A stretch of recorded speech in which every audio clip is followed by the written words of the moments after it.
D'après les informations de France Inter, Philippe Liorret, célèbre réalisateur, scénariste et producteur français, est accusé par 10 comédiennes de comportement déplacé. Explication. Voilà plusieurs mois que la parole des femmes se libère dans le monde du cinéma. Et parmi celles qui ont mis un coup de pied dans la fourmilière figure Judith Godrèche, qui accuse Benoît Jacot et Jacques Doyon de viol et agression sexuelle. Le 23 février dernier, la célèbre actrice a prononcé un discours particulièrement bouleversant lors de la 49e cérémonie des Césars.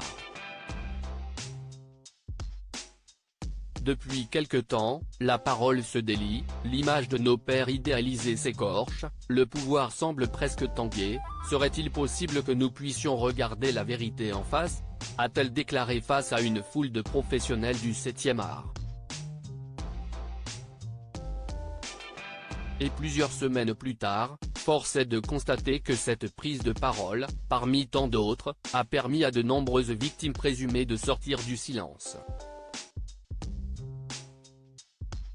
Ce mardi 9 avril, nos confrères de France Inter nous ont informé qu'un autre professionnel du cinéma français serait accusé de comportements déplacés et inappropriés.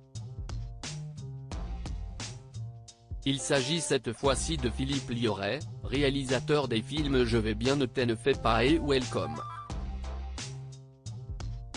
Philippe Liorret, 10 comédiennes s'expriment. Ce sont pas moins de 10 comédiennes qui ont décidé de faire part de leur rencontre avec Philippe Liorret. Parmi elles figure la comédienne Hélène Cesaret qui n'est pas près d'oublier l'une de ses séances de travail avec le réalisateur.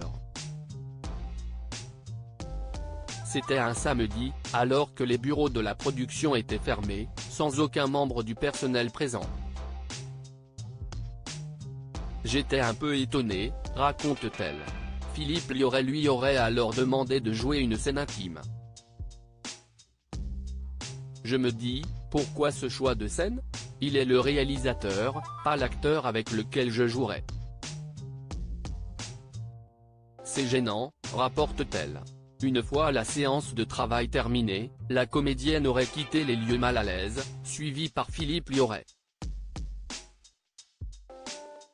Une fois dehors, alors qu'on retourne à nos véhicules respectifs, il essaye de m'embrasser sur la bouche. Ce n'est pas du tout ce dont j'avais envie. C'est comme un abus de pouvoir, il se permet, parce que je suis en attente de ce rôle, de me voler un baiser, confie-t-elle. À ce témoignage s'ajoute celui de Christine, dont le nom a été modifié. Il m'invite à déjeuner pour parler du rôle principal que je devais avoir.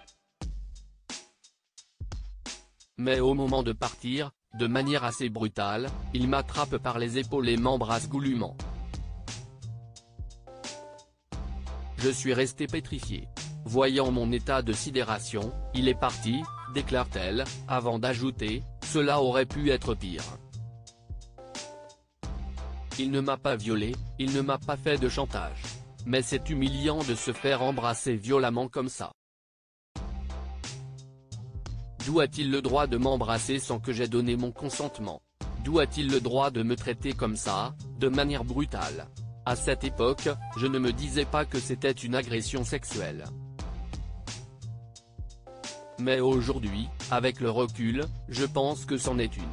Marie Gillin, qui a incarné le rôle de Claire dans Toutes nos envies du réalisateur, a aussi décidé de briser le silence.